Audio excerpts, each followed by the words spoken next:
Hello बच्चों, तो चलिए इस प्रश्न को पढ़ते हैं। सभी n बिलोंग टू प्राकृत संख्याओं के लिए गणितीय आगमन सिद्धांत के प्रयोग द्वारा सिद्ध कीजिए कि 1 × 3 + 3 × 5 + 5 × 7 plus dot dot dot plus 2n-1 × 2n+1 बराबर n × 4n² + 6n-1/3।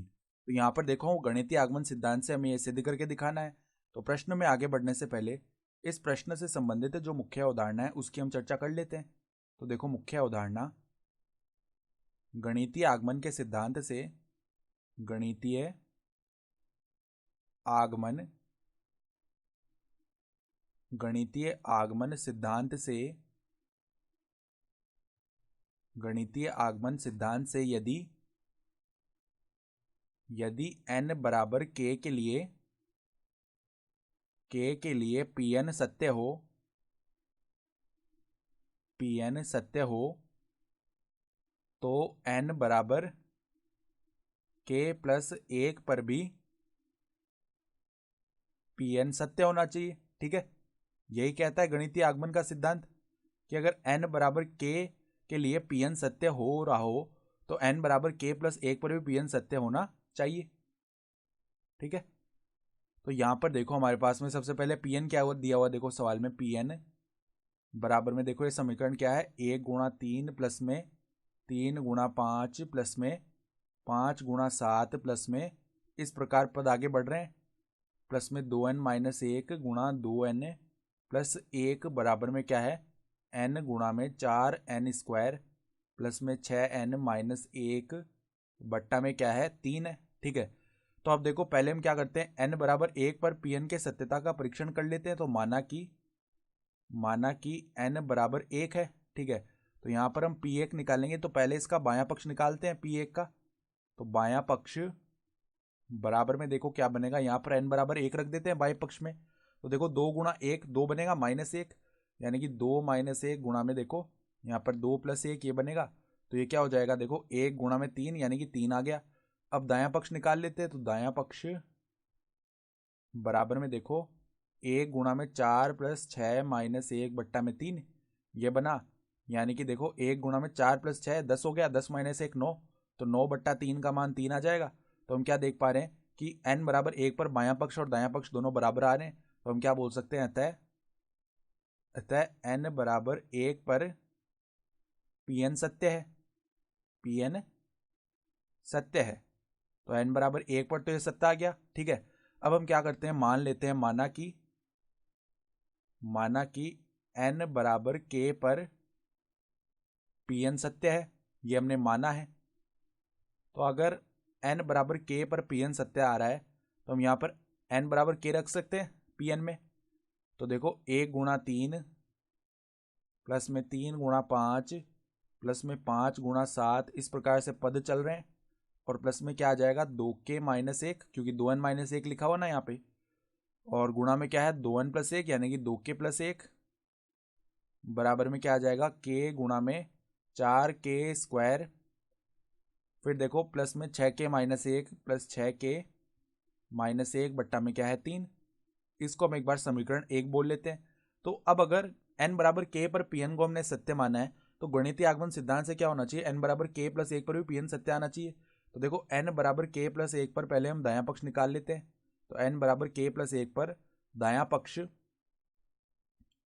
अगर दायां पक्ष और बायां पक्ष बराबर आ जाएगा तो n बराबर k + 1 पर भी सत्य हो जाएगा।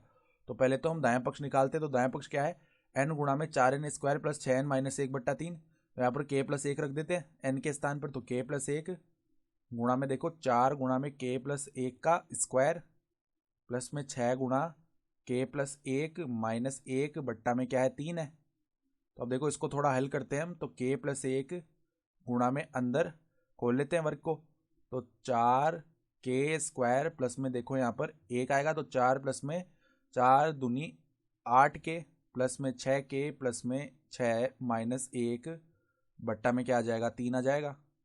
ठीक है, तो देखो k + 1 तो गुणा में है, यहाँ पे क्या बन जाएगा, देखो 4k², देखो 8k प्लस 6k हो गया 14k। ठीक है, 14k बन चुका है, और 4 प्लस में यहाँ पे 5 बचेगा जो कि कितना होता है 9 होता है। ठीक है, और बट्टा में क्या है 3 है, तो बट्टा में है 3। तो ये बन चुका है। तो अब देखो हम क्या करते हैं, जो बायां पक्ष है n बराबर k प्लस 1 पर वो निकाल लेते, तो n बराबर k प्लस 1 पर बायां पक्ष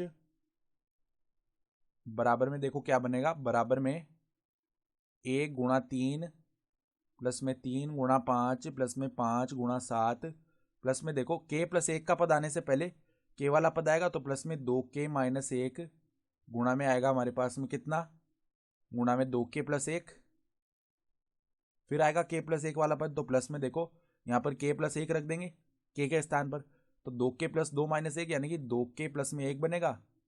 फिर देखो k प्लस 1 रखेंगे यहाँ पर पुनः, तो 2k प्लस 2 प्लस में 1 यानी कि 2k प्लस 3 ये पद बन जाएगा। ठीक है, तो ये आ गया बायां पक्ष। तो देखो इतने इतने पद का मान हम समीकरण 1 से क्या रख सकते हैं, ये रख सकते हैं k गुणा में 4k square plus 6k minus 1 बट्टा में 3, तो ये रख लेते हैं देखो मान हम। तो देखो यहाँ पर k गुणा में 4k स्क्वायर प्लस में 6k, फिर देखो क्या है माइनस 1 बट्टा 3, माइनस 1 बट्टा में 3 है, फिर देखो प्लस में यहाँ पर क्या है 2k प्लस 1 गुणा में 2k प्लस में 3। तो अब देखो यहाँ पर गुणा कर लेते हैं अंदर, तो k गुणा में 4k स्क्वायर प्लस में 6k माइनस 1, यहाँ पर देखो प्लस में क्या बन जाएगा, इनको गुणा करेंगे तो 4k स्क्वायर, पहले तो ये बचा, ठीक है 4k स्क्वायर, फिर देखो 6k प्लस में 2k, ठीक है प्लस में 3 ये आ जाएगा, और यहाँ पर 3 गुणा हो जाएगा, बट्टा में क्या आ जाएगा 3 आ जाएगा। ठीक है, तो अब देखो यहाँ पर क्या पद बन जाएंगे हमारे पास में, यहाँ पर देखो क्या क्या पद आ रहे हैं, इसके हिसाब से पद बनाने हमें। तो यहाँ पर k को अंदर गुणा कर लेते हैं, तो 4k की घात 3 प्लस में 6k square minus k plus में देखो 12k स्क्वायर, फिर देखो 3 को यहाँ पे देखो वैसे अंदर 8k बनेगा, तो प्लस में यहाँ पे 24 के आ जाएगा, प्लस में 3 3 9 बट्टा में आ जाएगा 3। ठीक है, तो अब देखो अब हम क्या करते हैं, देखो समान पदों को जोड़ते हैं, तो 4k की घात 3 6k स्क्वायर प्लस में 12k स्क्वायर, ये कितना हो गया 18k स्क्वायर, फिर देखो माइनस के प्लस 24k, तो प्लस में आ चुका है 23k। ठीक है, और देखो यहाँ पर प्लस में 9 बट्टा में कितना है, बट्टा में हमारे पास में 3। ठीक है, तो अब ऊपर जो हमारे पास में त्रिघाती पद लिखा हुआ है, तो इसके क्या करते हैं हम अलग अलग कर लेते हैं इसको।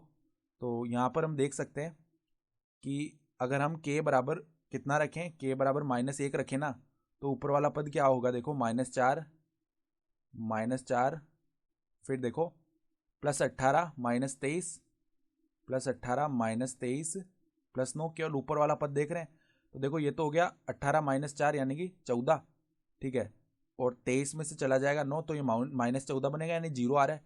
तो k बराबर -1 रखने पर ये पद 0 हो रहा है, यानी कि k प्लस 1 इसका एक क्या हो जाएगा, गुणनखंड हो जाएगा।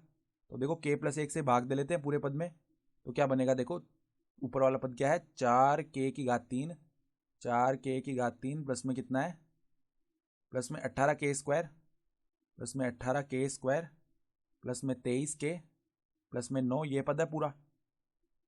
ठीक है, तो अब देखो यहाँ पे पहले 4k स्क्वायर आ जाएगा, फिर 4k स्क्वायर गुणा होगा इससे k प्लस 1 से, तो 4k की घात 3 प्लस में आ जाएगा कितना 4k स्क्वायर।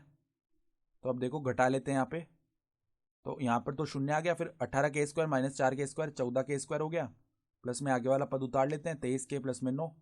तो अब देखो यहाँ पर कितना आ जाएगा, प्लस में 14k, फिर यहाँ पे 14k से गुणा करेंगे तो 14k स्क्वायर प्लस में 14k, ये बन गया।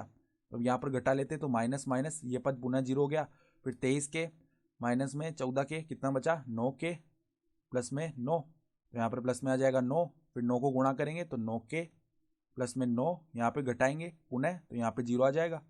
तो अब देखो हम क्या लिख सकते हैं, जो हमारे पास में बायां पक्ष है क्या बनेगा, बायां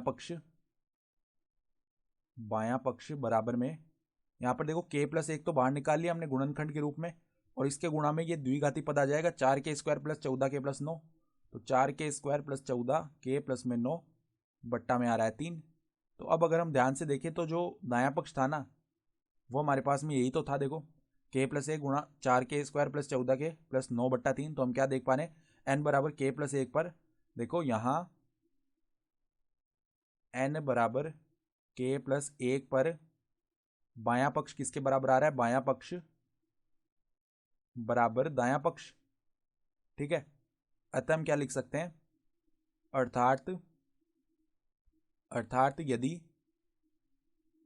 अर्थात यदि Pn n बराबर k पर सत्य माना तो n बराबर k प्लस 1 पर भी Pn सत्य प्राप्त हुआ। अतः n बिलोंग टू सभी प्राकृत संख्याओं के लिए Pn सत्य है, और यही हमें सवाल में सिद्ध भी करना था। तो हम क्या लिख सकते हैं, इति सिद्धम, अर्थात दी गई उदाहरणा के आधार पर हमने सिद्ध करके दिखा दिया, ठीक है। तो आशा करता हूं कि आपको यह प्रश्न समझ में आया होगा। धन्यवाद।